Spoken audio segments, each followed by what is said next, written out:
The businessman caught the cleaning lady with his daughter in the pool and froze when he realized what he was seeing.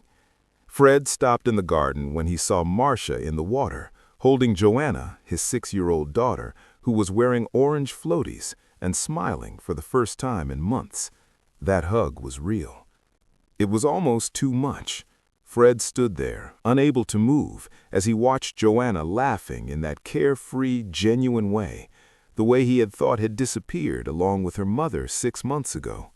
Marcia held the girl carefully, as if she were holding something precious, and the blue and white uniform clung to her body in a way that made it clear this hadn't been planned. He felt his throat tighten, because in that enormous house, full of expensive toys and empty rooms, the only thing Joanna seemed to want was that simple hug in the water. Marcia whispered something softly in the girl's ear, and Joanna let out a loud laugh that echoed across the entire garden. Fred couldn't help but remember the last time he had heard that sound. He took a step forward and accidentally stepped on a dry branch, which snapped loudly. Marcia turned her head instantly, her eyes wide. When she saw him standing there, the smile on her face vanished, replaced by pure, raw fear. Joanna noticed the change immediately and stopped laughing, turning her wet little face toward her father. The light that had shone in her eyes seconds ago went out, like a candle being blown out.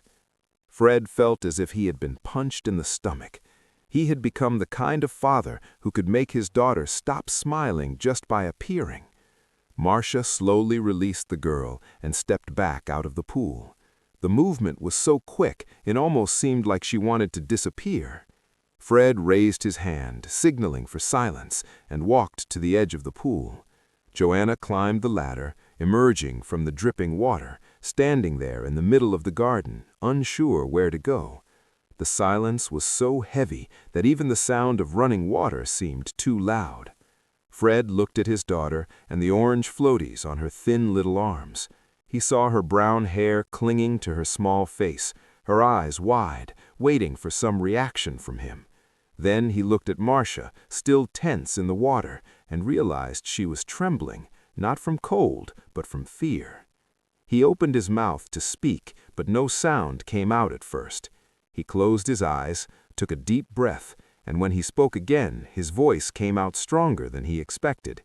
His heart was beating so hard it felt like it might burst out of his chest, and he had to hold himself back from running away or pretending nothing had happened. But he couldn't do that, not this time. No. When she finally saw a piece of the daughter she thought she had lost forever, that smile she had heard was proof that Joanna was still in there, somewhere, waiting for someone who knew how to reach her. How long had this been going on? Marcia swallowed hard and crossed her arms in front of her wet chest, and her voice came out low and trembling as she replied that it had only been that day, that Joanna had gone down to the house's swimming pool alone, and she had been afraid to leave the girl there unsupervised. Joanna nodded in agreement and tried to explain that it was very hot up there, and she had begged Marcia to come into the water with her. Fred looked at his daughter and then at the employee who was still in the water, waiting to be told to leave, and something inside him began to weigh on him. He knew that for the last 6 months, Joanna had been locked in her room, refusing food, refusing to talk, refusing any kind of contact with the world. And now she was there in front of him, wet and smiling, as if life had returned to that small body. But what he didn't know, what no one had told him, was that Joanna had started having nightmares. Every night she would wake up screaming and calling for her mother. No one had told anyone because he was never home to see. He arrived too late and left too early, and in the midst of all that, Joanna had become increasingly lost. The house had enough staff to take care of everything, but none of them knew what to do with a child who was drowning in sadness. None of them had succeeded in breaking down that wall that Joanna had built around herself. None of them had managed to make her smile again. Fred ran his hand over his face and felt the weariness of all those months crashing down on him all at once. The sleepless nights, listening to Joanna cry on the other side of the wall, trying each morning to convince her to get out of bed, the afternoons spent sitting outside her room, hoping for some sign that she was still all right in there. He had tried everything. He had taken her to 3 different psychologists who couldn't get more than a few words out of her. He had bought all the toys she had seen in shop windows. He had promised trips, begged, and even cried in front of her, and nothing had worked. Joanna had shut herself off in such a deep place that he could not reach her. And now she was standing there in front of him, dripping wet from the pool, afraid of being scolded for laughing. He looked at Marcia again and saw that she was waiting, expecting to be kicked out of the house, expecting to pay for daring to do what no one else had been able to do. Her body was tense, shoulders raised, hands clenched into fists underwater, and Fred noticed that she wasn't just afraid of losing her job, but afraid of causing more pain to Joanna. It was written all over her face, in the way she looked at her. A girl with a genuine concern that went beyond any professional obligation. It was the kind of concern that could not be faked, that did not stem from a sense of duty, but from something much deeper. Fred crouched down at the edge of the pool and got to eye level with Marcia. She took another step back and bumped her back on the edge of the side, with nowhere else to go. He saw the fear on her face, saw the way she bit her lower lip, and saw her hands clenched into fists underwater. Joanna approached slowly and stood beside her father, her little hand wet. She gripped his arm tightly. Fred looked at his daughter and saw tears beginning to well up in her eyes. That hurt him more than anything he had felt in the last few months. Joanna was afraid of losing Marcia. Was afraid of going back to that empty, silent room. She was afraid of losing the only person who had managed to make her smile again. He saw the way the girl looked at Marcia with a mixture of despair and pleading, and he understood that something had changed between the two of them. It wasn't just an employee taking care of a child. It was something deeper, something more genuine, something he had failed to create with his own daughter, and that hurt in a way he hadn't been prepared to feel. He had spent so much time building an empire, making money, securing that Joanna would have everything she needed materially, but he had forgotten to give her the only thing that truly mattered: presence, attention, unconditional love, meaning it didn't involve canceled meetings or business trips. "How long?" he asked, looking at Marcia again.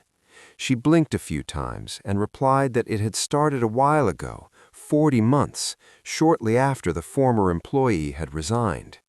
Fred nodded and stood up, and Joanna squeezed his arm even tighter. He placed his hand on her head, feeling the wet hair slipping through his fingers. "Go inside and put on some dry clothes," he said, in the softest voice he could manage. "I need to talk to Marcia." The girl looked at him with wide eyes and a trembling mouth. When he spoke, his voice was so low it was almost inaudible. "Are you going to send her away?" Fred felt a lump in his throat. He squeezed again and bent down to his daughter's height. He held her little face between his hands and wiped a tear that trickled down her wet cheek. "I just need to talk to her, okay? Go inside and wait." Joanna continued looking at him without moving, then looked at Marcia again with that desperate expression that broke your heart. She was hoping for some guarantee, some promise that everything would be all right, but Fred couldn't give it to her, not because he didn't want to, but because he himself didn't know what he was going to do. No one knew how to handle that situation. He didn't know how to process the fact that an employee had achieved in months what he hadn't managed in 6 months. Joanna looked at Marcia, who remained motionless in the water, and then looked at her father again. She paused slowly and ran inside the house, leaving a trail of water spilled over the stone floor. Fred waited until the girl disappeared through the door, then looked at Marcia again. She was different now, more tense, but more prepared for what was to come. He walked around the pool and saw her sitting on the edge with her feet in the water, gesturing for her to come closer. Marcia hesitated, but obeyed, stopping a few steps away from him. The afternoon sun beat down on his back, its light shining on her face, revealing every detail of her expression. The fear was still there, but there was something more now, something that seemed like determination, or perhaps just resignation. She had her arms crossed in front of her body and bit her lower lip in a way that made it clear she was preparing for the worst. Fred realized she was younger than he had initially thought, perhaps around 25 years old, and she had a face that showed life hadn't been easy for her. She had tired lines around her eyes, her hands calloused from so much work, and a posture that showed she was used to defending herself. Yet there was a sweetness in her eyes, a kindness that hadn't been erased by everything she had been through. "I'm not angry with you," he started, and he saw the surprise appear on her face. "I'm trying to understand what happened here today." Marcia released the breath she had been holding and relaxed her shoulders just a little. She explained that Joanna had gone down to the garden in the mid-afternoon. Marcia had been cleaning the living room when she saw the girl leaving through the back door. She had run after her and found her already at the edge of the pool, taking off her sandals and putting on her floaties. She had tried to convince Joanna to go back inside, but the girl had started to cry, and it wasn't the silent crying she always did. It was a desperate cry, so high it seemed to hurt. Marcia had been afraid something worse might happen if she didn't intervene, so she made a deal with the girl. She could go into the pool if Marcia went in too, to keep an eye on things. Marcia's voice trembled as she recounted how Joanna had stopped crying instantly and had smiled for the first time since she started working there. Like she had held her hand and asked her not to let go. Like she had started talking about her mother for the first time in months. Like when she mentioned she missed swimming because her mother always went into the pool with her, and after she passed away, nobody else had done it. She felt alone in that big house, afraid of the silence, waking up every night with nightmares and having no one to call. Sometimes she pretended to be asleep when her father came home late, just so she didn't have to explain why she was crying. Fred listened to everything in silence. When Marcia finished, he just stared at her, absorbing every word, every detail, and the weight of what had happened that afternoon. He saw not just the girl's struggle, but the courage of the person who had finally reached her heart, the one who had managed what he hadn't in months. Fred stared at the clear water of the pool without saying a word. Every word that Marcia spoke felt like a stab in his chest, not anger, but guilt. He didn't know that Joanna missed swimming. He didn't know she wanted someone to get in the pool with her. He didn't know anything because he had never asked. He had assumed that the girl needed space, time, a moment of silence, but in truth, she just needed someone to be there with her. He had left her alone, thinking he was doing the right thing, thinking he was giving her the time she needed to process the loss. In reality, he had only let her drown deeper and deeper in sadness. And now he was discovering that Joanna pretended to be asleep when he arrived home, hiding her tears, revealing that she had given up asking for help because she thought no one would understand. Marcia began to fidget nervously and spoke again, her voice coming out faster now. "I know it wasn't my place, sir. I know I should have called you or someone else, but I was so afraid she would do something stupid that all I could think of was staying close to her." Fred shook his head and ran a hand through his hair. He knew he had failed. He had been with Joanna in every way possible over the past few months. He had tried to buy her love with gifts. He had tried to force her to improve with therapies and remedies. But he had never thought about simply being present, just the way she needed it. And now there was a woman he was paying to clean the house, doing exactly what he should have done from the beginning. He felt such great shame he had to look away, the entire time trying to be the perfect father, the successful businessman who could solve everything with money and contacts, and in the end, it had been a simple employee who had managed to touch his daughter's heart. One woman who probably earned in a month what he spent on a single business dinner, and who had done more for Joanna in one afternoon than he had in 6 months. Fred looked at his own hands and realized they were trembling.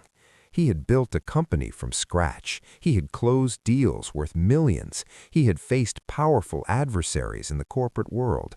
But he had not succeeded in helping his own daughter overcome the loss of her mother. He had failed at the only thing that truly mattered, and now he was sitting there by the pool, realizing that he had wasted too much time trying to do things the wrong way. He had tried to be too strong, too practical, too focused on everything but what Joanna really needed. He had tried to keep everything under control. He had tried to prove to the world and to himself that he could handle everything on his own. But in the process, he had forgotten that Joanna didn't need a hero. She needed a father. "Do you have children?" he asked suddenly. Marcia blinked in surprise at the question and replied no, that she had never had the opportunity to be a mother. Her voice came out low and heavy, carrying a sadness Fred hadn't expected to hear. She explained that she had lost her mother at a very young age and had spent her life caring for her sick father until he passed away as well. After that, she had been left alone, trying to survive. She had never had time to think about building a family, never had the chance to be a mother, and perhaps that was why she understood Joanna's pain so well, because she also knew what it was like to lose someone and be lost in the world without knowing where to turn. She knew what it was like to wake up in the middle of the night calling for someone who was no longer there. She knew what it was like to feel that emptiness in her chest that seemed like it would never end.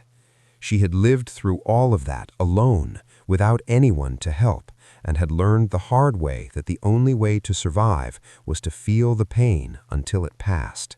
There were no shortcuts, no magic remedy. All she had was time and the courage to face each day. And perhaps that was why she had managed to connect with Joanna in a way no one else had. She wasn't trying to rush the healing. She wasn't trying to make the pain go away. She was just there while Joanna learned to live with it. Fred could feel it, and he continued staring at the water, feeling the weight of it all. "But you treated my daughter today as if she were your own," he said. Marcia didn't answer immediately. He finally looked at her again. Joanna hadn't smiled in 6 months since her mother passed away. He had tried everything. That was all he could afford. He had spent a fortune on doctors and treatments, and nothing had worked. And then she got in the pool with her, and in 10 minutes he heard his daughter laughing again. His voice cracked at the end, and he had to stop to catch his breath. Marcia took a step toward him, her voice low and full of emotion. "I only did what anyone would do, sir. I swear I didn't intend to overstep any boundaries." She stopped and swallowed hard before continuing. "Joanna is a girl, she's special. Anyone can see that. She just needed someone to let her be a child again." Marcia wiped away a tear that had escaped and continued speaking, her words carrying the quiet strength that had made her so important to Joanna that afternoon. "She told me today that she was afraid of forgetting her mother's face, waking up every night sweating and crying, because in her dreams she could no longer see her mother's face properly. She said she was afraid that she would forget her mother completely, that it would be as if she had left again." Marcia's voice broke, and she had to pause to compose herself. She explained that no one talked about her mother anymore, that everyone was afraid of making her cry. They had stopped mentioning her name, and that made her feel even more alone, as if her mother had been erased, as if the house itself had been extinguished along with her life. Fred felt his own tears begin to well up. He let them fall and did nothing to stop himself. He had known nothing about it. He didn't know that Joanna was suffering so much. He hadn't realized she was drowning in pain while he was too busy trying to keep the company running. He had thought that maintaining a routine was the way to go, For both of them, it would be better to work and focus on keeping everything running smoothly, a way to honor his wife's memory. But he had forgotten that Joanna needed his presence, not just provision. The girl didn't want new toys or trips. She wanted her father there with her, holding her hand, telling her everything would be all right, even when it didn't seem that way. And he had failed. He had been doing this every day since his wife left. He had been hiding behind work, behind responsibilities, behind everything that could serve as an excuse not to confront his own pain. Because if he had stopped to feel, if he had stopped to process what had happened, he feared he wouldn't be able to stand again. So he had kept moving, kept working, kept pretending he was fine, and in the process had left Joanna completely alone in her grief. Now she was paying the price for that cowardice. He realized he had wasted 6 precious months he would never get back. Fred shook his head and stood up, taking his feet out of the water. He wiped his hands on his suit trousers and looked at Marcia, who was still there in the middle of the pool, waiting for a verdict. "I'm not firing you," he said, and saw relief flood her face. "But I need you to help me understand how you managed to reach her when no one else could." Marcia let out a breath and relaxed her shoulders. Finally, she slowly got out of the water and stood still at the edge of the pool, dripping. When she began to speak, her voice was calmer. She explained that she hadn't done anything special. She had only talked to Joanna while cleaning the house, asking about the things the girl liked, and listening to stories about her mother without interrupting or trying to make her stop crying.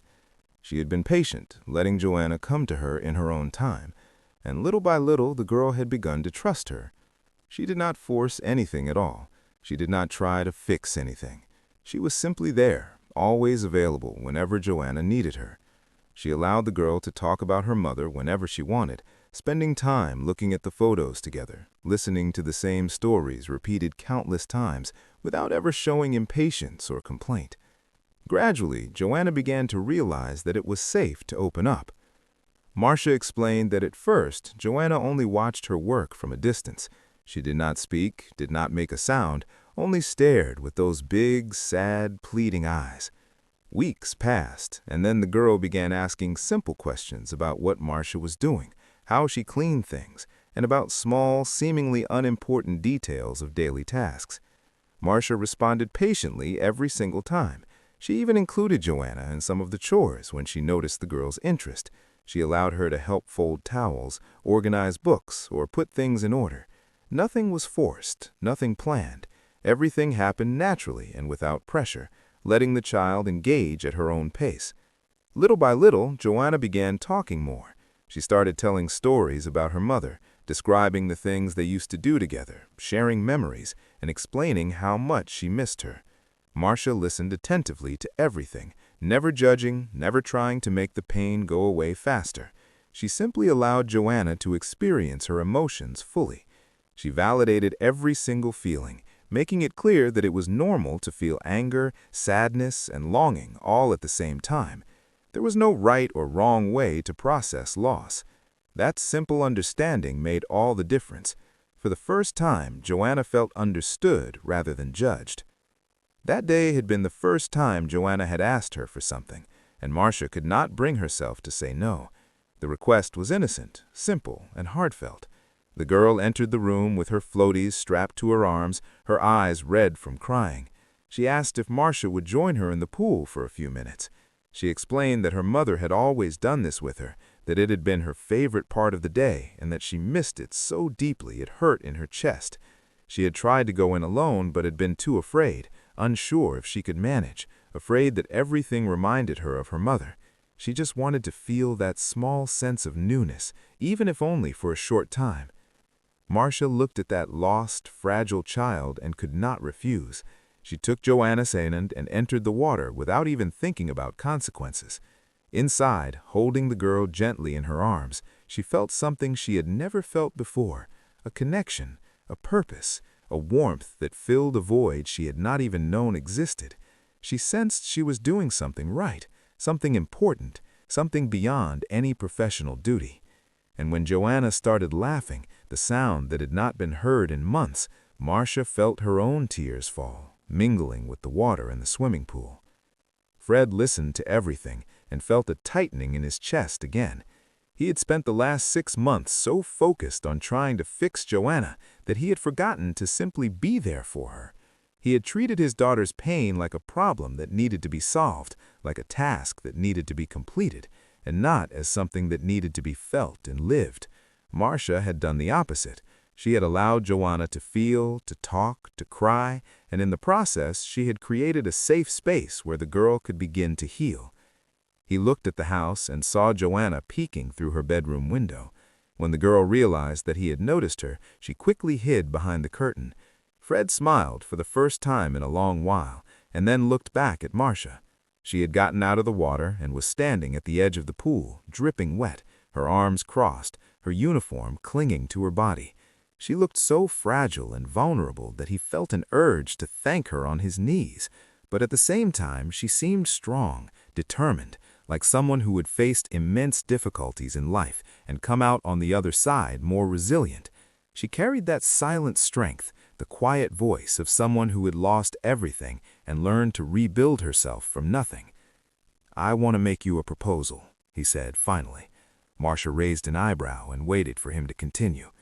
"I want you to spend more time with Joanna, not as an employee, but as someone she trusts."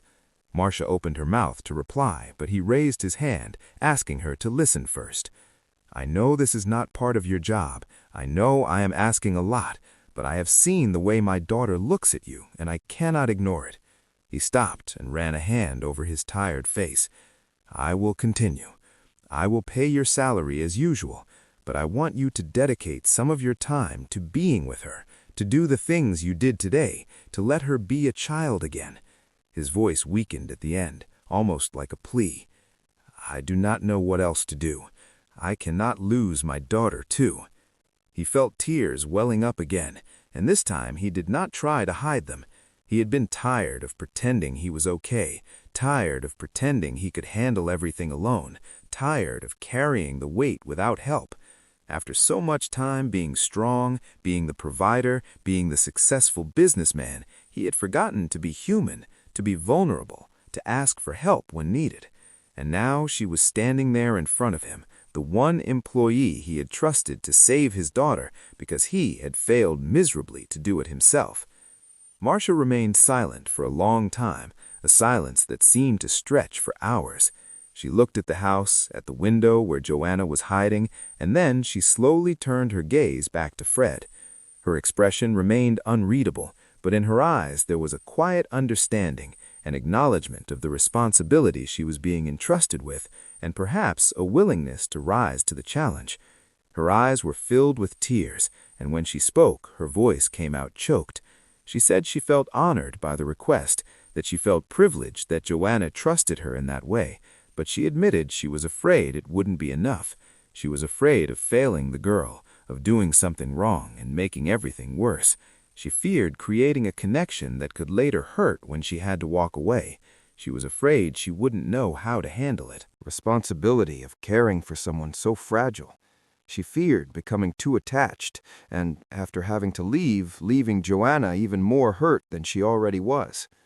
Fred shook his head and took a step toward her. "You have already done more," he said. "You did more for her in a few months than I have done in 6, he added, his voice firm. "You will not fail because you are doing the right thing. You are simply being human with her." Marcia wiped away her tears and took a deep breath. She looked at the house and saw Joanna still peeking through the curtain, and something inside her made a decision. At that moment, she thought of everything she had endured in her own life, all the times she had been left alone and had longed to have someone by her side. She did not want Joanna to go through that. She did not want the girl to grow up feeling alone in the world, feeling that nobody cared, that her pain did not matter to anyone.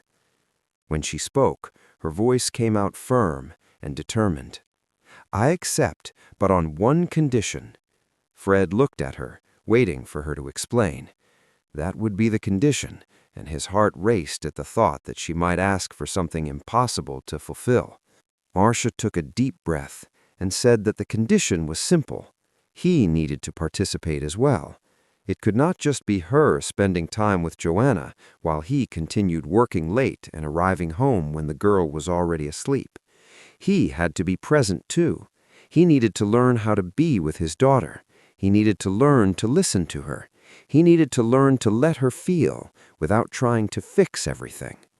Marcia's voice was firm as she explained that Joanna did not need another person simply taking care of her. She needed her father back.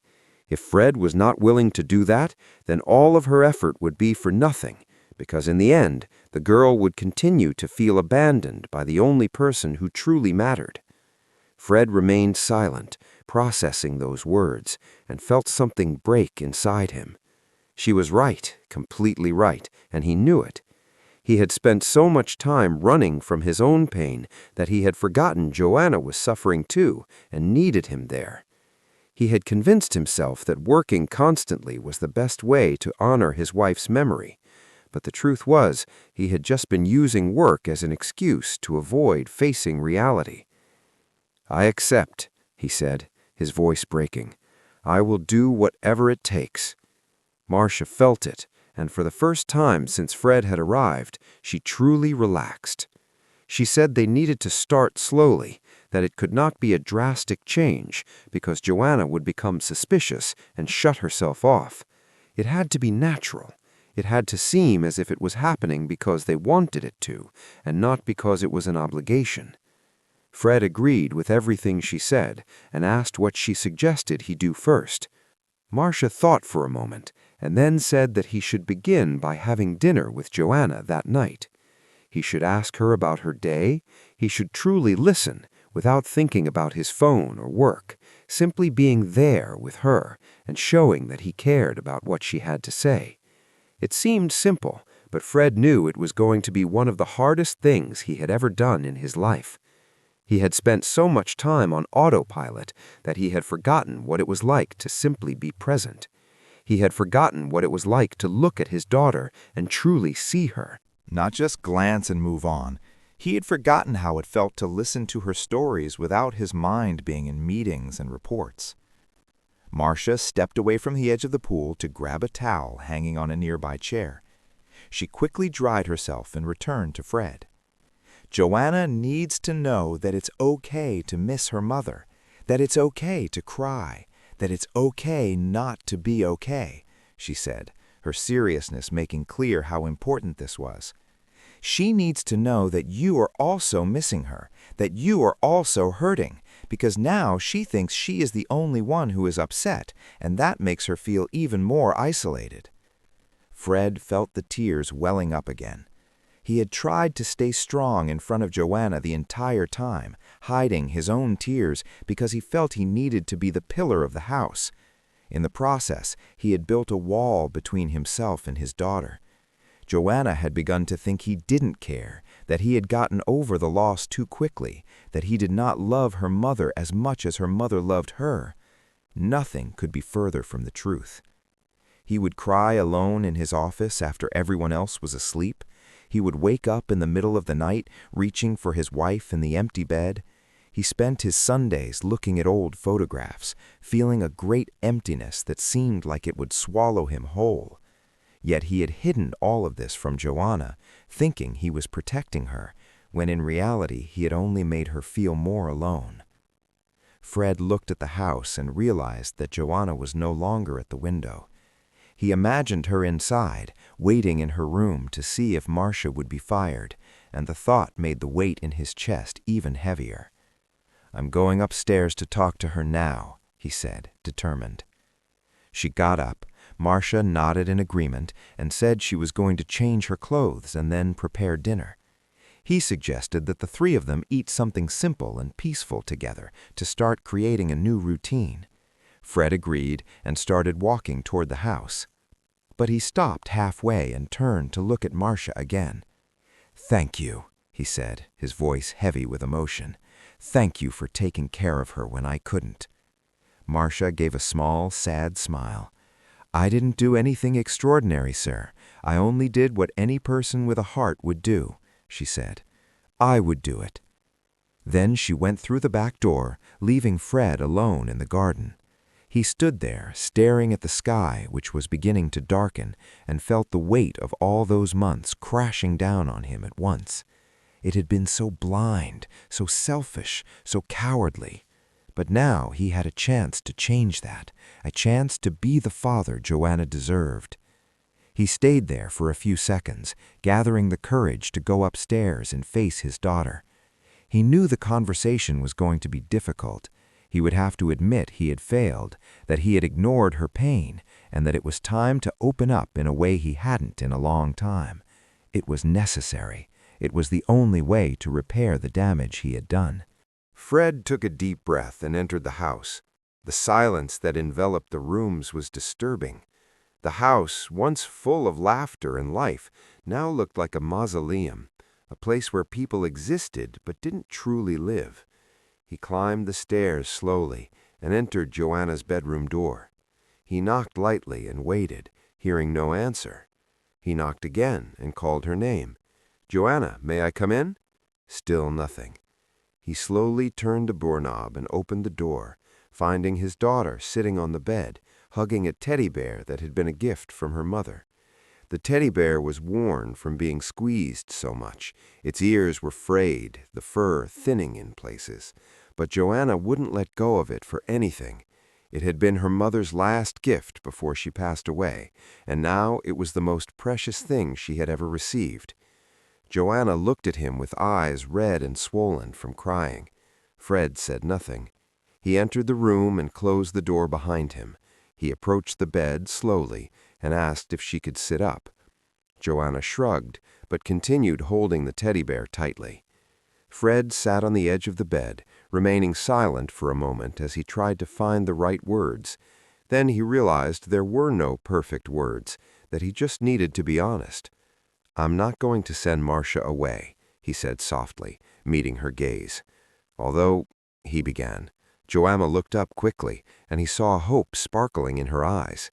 Actually, he had asked Marcia to spend more time with her, doing the things they had done together today.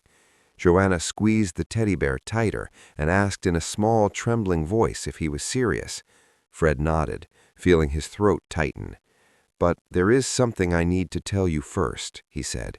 Joanna waited patiently, and Fred took a deep breath before continuing. "I failed you, daughter. I have failed you in many ways." Joanna blinked, confused, and he hurried to explain before losing courage. He admitted that he had spent the last few months so focused on keeping everything running that he had forgotten to take care of what really mattered.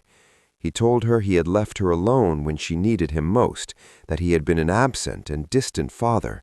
The words came out with difficulty, but he continued because Joanna deserved to hear them. She deserved to know he recognized his mistakes. "When your mother passed away, I felt I needed to be strong for both of us. I thought I needed to keep everything running, to work, to make sure you had everything you needed. But I forgot the most important thing," he said, his voice cracking as he paused to compose himself. "I forgot that you didn't need toys or money or trips. You needed me. You needed me here with you, holding your hand, telling you that everything would be all right, helping you be okay even when it didn't seem like it could be." The tears began to fall, and this time he did not try to hide them. "I left you alone when you were most vulnerable. You needed me, and I am so sorry, Joanna. I am so sorry." The girl dropped the little bear and threw herself into her father's arms. The two stayed there, embracing and crying together for the first time in 6 years. All the time holding back the pain, pretending everything was fine, collapsed in an instant. Fred held his daughter tightly, letting his tears fall freely, feeling every piece of pain he had kept inside all those months. Joanna cried too, and between her sobs he could hear her trying to speak. She cried loudly, desperately telling him she was so afraid of forgetting her mother that she would wake every night trying to remember her face, and each time she felt more afraid. She said she missed everything, The smell, the voice, the way her mother fixed her hair, the way she sang in the kitchen. She was afraid that if she stopped crying, it would feel like she was forgetting, like her mother no longer mattered. She feared that her mother might see her trying to be happy again and think she had moved on too quickly, that she didn't love enough. Fred hugged his daughter tightly to his chest and whispered that he missed all of that too. He told her he sometimes woke in the middle of the night hoping to see her mother by his side, and he too was afraid of forgetting. But now they would get through this together. Joanna was no longer alone. Together they would remember her mother, share their grief, and feel everything, because it was okay to feel it all.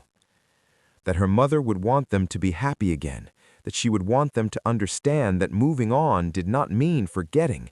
It meant learning to live with the longing instead of being destroyed by it. Joanna squeezed her father's hand with all her small strength and asked if he promised. "I promise," Fred said, kissing the top of her head. "I promise I will be here now. I promise you will never have to go through this alone again." He stepped back slightly to look her in the eyes, holding her little face gently between his hands. "And do you know what else I promise?" he asked. "I promise we will talk about your mother whenever you want. We will look at her pictures together. We will remember the stories, the laughter, everything, because she is a part of us and nothing can ever change that." "That's going to change," Joanna whispered, and more tears fell from her eyes. But this time there was something different in those tears, something that felt like relief. They remained in an embrace for a long while, until Joanna's tears began to subside. She stepped back a little and wiped her face with her small hands. Marcia spoke softly. "Your mom would want us to be happy again. She would not want to see us sad forever." Fred nodded and ran his hand through his daughter's hair. "That's right. Your mother would love to see you laughing, just like you were laughing in the pool today." Joanna gave a small, shy smile. "It was good to be back in the pool," she said softly, her voice full of emotion. "I missed her so much." Fred felt his chest tighten again. "Why didn't you ask me to come in with you?" he asked. Joanna looked down, fidgeting nervously with her hands. "Because I thought you would be sad. It would remind you of Mom and it would hurt." Fred gently lifted her chin, making her look at him. "Everything reminds us of her, Joanna. But do you know what hurts the most? Seeing you Suffer alone." He paused, his voice softening. "And you know what I want to do? I want to remember her with you, together, because she is too important to be forgotten. She was the best person I've ever known, and you are proof of that. You are the best part of her, and the best part of me." Joanna hugged her father again and stayed there silently for a moment. Then, in a low voice, she asked if he could go into the pool with her tomorrow. Fred felt a wave of emotion wash over him. He nodded and said yes, that he would love to go in the pool with her. Joanna smiled genuinely this time, and Fred felt as if he had won the lottery.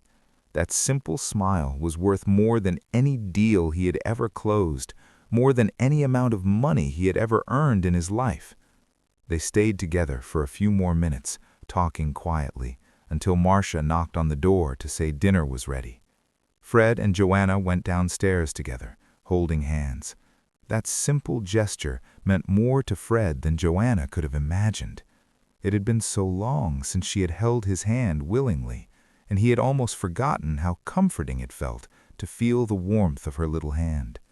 The small, warm space inside the house was proof that there was still hope, that things could still be fixed. The table was set simply yet welcoming. Marcia had changed out of her wet uniform and prepared something quick but delicious. The three of them sat down to eat, and for the first time in 6 months, the house didn't feel empty. Joanna seemed different, lighter, more present. She spoke freely to her father about the things she had discussed with Marcia in recent weeks, about the small lessons she had learned, about how Marcia had helped her make cookies the other day. Fred listened attentively and asked gentle questions. Joanna responded excitedly, sharing details with a bright enthusiasm that had been absent for months. Marcia watched them both with a quiet smile, remaining discreet yet occasionally joining the conversation. What began as a simple dinner became one of the most important moments in Fred's life. It was at that table he realized he still had time to make things right, that it was still possible to rebuild his relationship with his daughter. He understood it wouldn't be easy or fast, but every effort would be worth it. After dinner, Joanna asked if they could watch a movie, and Fred agreed without hesitation. They settled on the living room sofa, with Joanna in the middle between her father and Marcia. They chose an animated film that the girl loved. In the middle of the movie, Joanna began to doze off, leaning gently against Fred's shoulder. Fred looked down at his sleeping daughter, and tears welled in his eyes. But these were not tears of sadness. They were tears of gratitude. Gratitude for Marcia, who had the courage to do what was right, even at the risk of her job. Gratitude for Joanna, who had given him a second chance. Gratitude for the time still left to be the father she deserved. Marcia stood and gave him an encouraging smile. She moved slowly so as not to wake Joanna, tidying the kitchen before quietly leaving. Fred stayed on the sofa with Joanna asleep on his shoulder until the movie ended. Then carefully he carried her to her bedroom and laid her in bed. She stirred slightly but didn't wake. He covered her with a blanket and paused, taking in the sight of her so small, so fragile.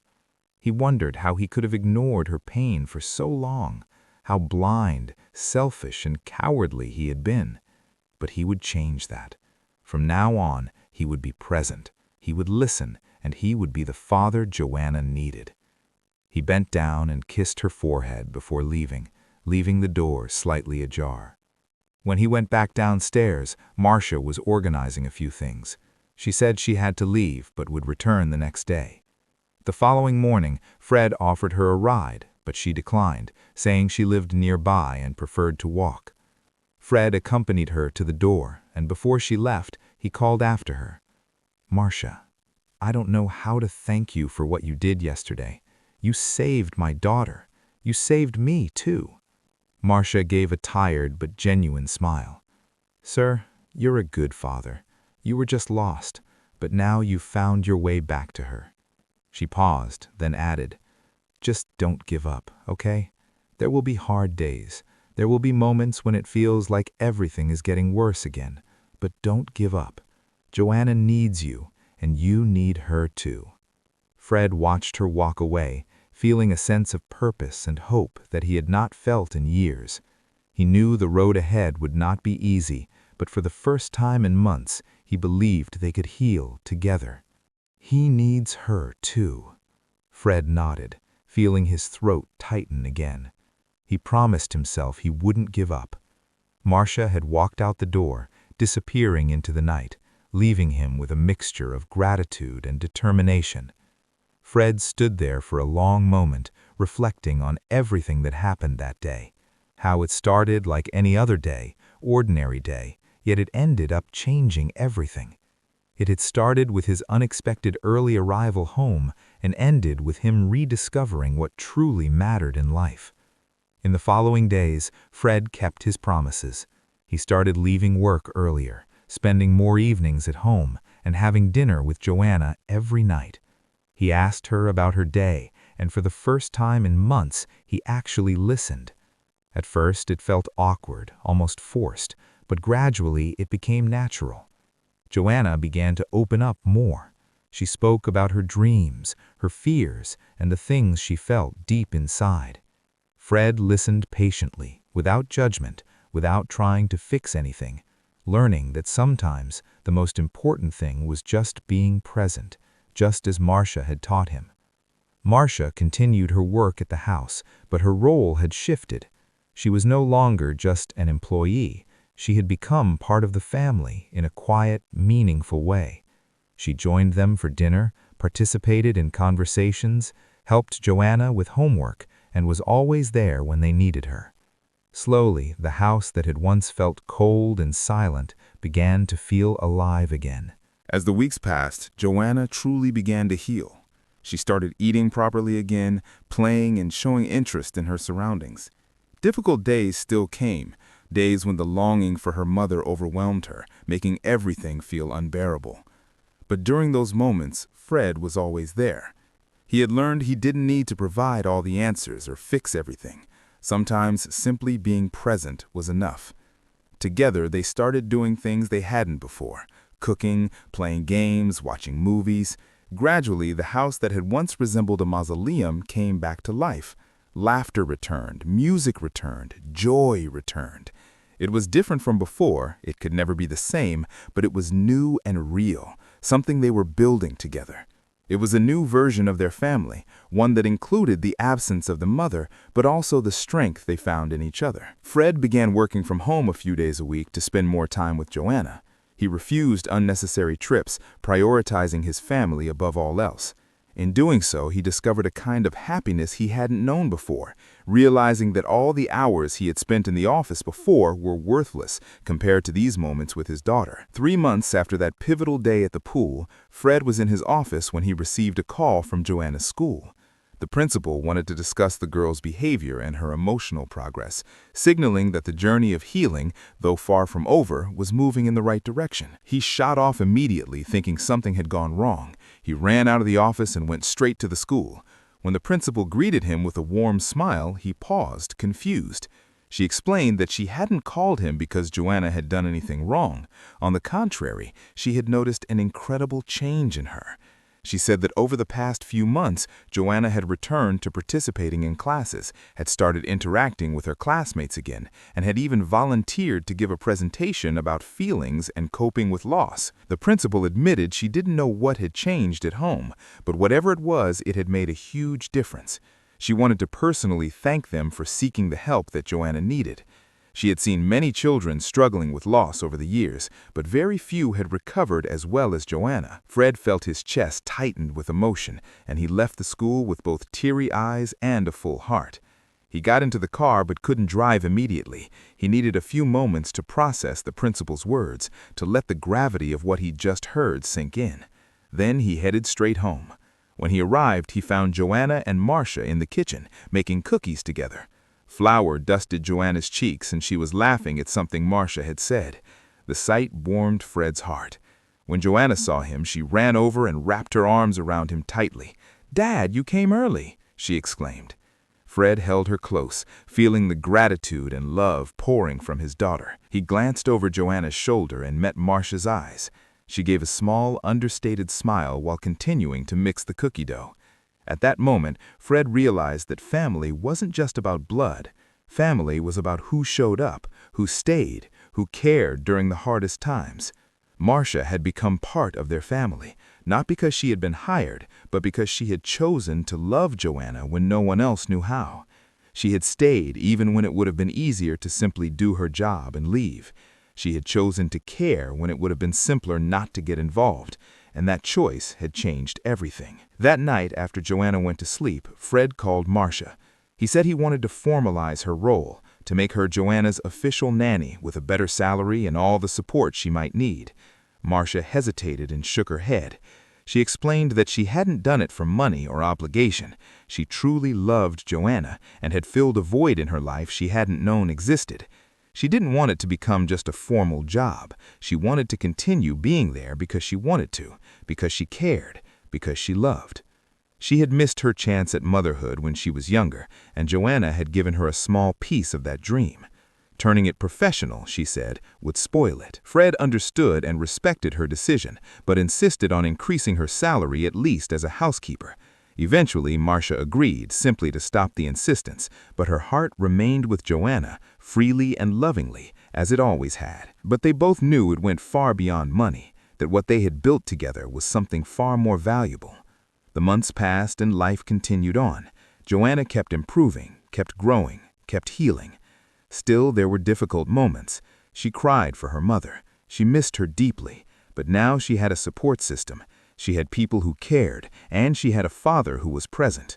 Fred had changed completely. He had learned that success was not measured in money or power, but in moments, in laughter, in hugs.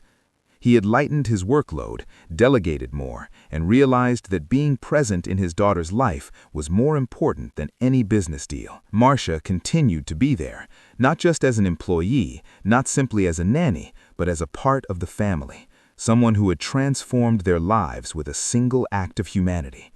She was present at birthdays, Sunday dinners, movie nights, through the good and bad times, the happy and sad moments. She had become the person Joanna turned to when she needed to talk about girly things. She had become the person Fred sought when he needed advice on handling difficult situations. Her presence had become essential in ways no one could have anticipated. A year after that day at the pool, they held a small celebration. It wasn't anyone's birthday or a special date on the calendar, but it was a special day for them. It was the day everything had changed, the day Joanna had begun to truly heal. Joanna asked for a cake to be made and insisted that Marcia help her. The two spent the entire afternoon in the kitchen, laughing and making a mess. When Fred arrived home from work, the house smelled of fresh cake. They sat down to dinner together, as always, talking about their day and laughing at silly stories. Afterwards, they enjoyed the cake Joanna had made with so much care. It was a simple cake, a little crooked with frosting dripping unevenly, but it was the most beautiful cake Fred had ever seen. It was made with love, made with joy, and made by a girl who had learned to be happy again. Joanna blew out the candle she had placed in the center and made a wish. When Fred asked what she had wished for, she said she wished for the three of them to be together forever. Fred and Marcia exchanged glances, their eyes welling up with tears at the thought. 2 years after that day at the pool, Fred sat in the garden watching Joanna play in the water. She had grown taller, more mature, but she was still the sweet, sensitive girl he knew and loved so deeply. Marcia sat beside him, and the two watched in comfortable silence. Finally, Fred spoke. "Thank you," he said softly, "for everything." Marcia smiled at him. "There's no need to thank me," she replied. "You two gave me a family when I had none. I should be the one grateful." Fred looked at Joanna laughing in the water, then back at Marcia, and felt a deep warmth in his chest. The house, once empty and cold, was now full of life, laughter, and love. They had created something lasting, something stronger than loss, something that would remain with them forever. Fred shook his head and gently placed his hand on her shoulder. "You gave us so much more than you realize. You taught me to be a father again. You taught me to be present. You showed me that love isn't about grand gestures. It's about being there every single day." Marcia felt tears welling in her eyes, and she looked away, trying to hide them. Joanna suddenly ran out of the pool and leaped into her father's lap, soaking him completely. Fred pretended to complain, but he was laughing, and Joanna's laughter rang out even louder. Marcia joined them, wrapping herself around the two of them, and for a long while the three remained intertwined in that embrace. In that moment, Fred realized he had finally discovered what truly mattered in life. The house, once a silent mausoleum of grief, had become alive with warmth and love. The walls that had witnessed so much sorrow now echoed with laughter and joy. The garden, where this transformation had begun, remained everyone's favorite place. The pool, where everything started, had become a symbol of new beginnings, of healing, and of unconditional love. Joanna had learned that happiness could exist alongside remembrance. She discovered that honoring her mother's memory didn't mean only surviving. It meant living fully, embracing life without guilt or fear. Fred had learned that presence mattered more than any professional success, that moments spent with his daughter were worth more than any meeting, any contract, or any achievement. Marcia had learned that family wasn't defined solely by blood, but by choosing to love, by staying when it would have been easier to walk away. Together, the three of them had formed an unlikely yet perfect family. Their bond had been built on foundations of pain, but cemented with love, patience, and dedication. They had each found in one another exactly what they needed to heal, to move forward, and to live again. As the sun set over that garden where everything had changed, they stayed together, close and unbroken. 3 people who had weathered loss and grief, who had rebuilt their hearts with trust and care. If this story touched you, share what you felt with someone special. Remember to subscribe the channel to continue experiencing stories that speak to the heart, stories that remind us what truly matters in life.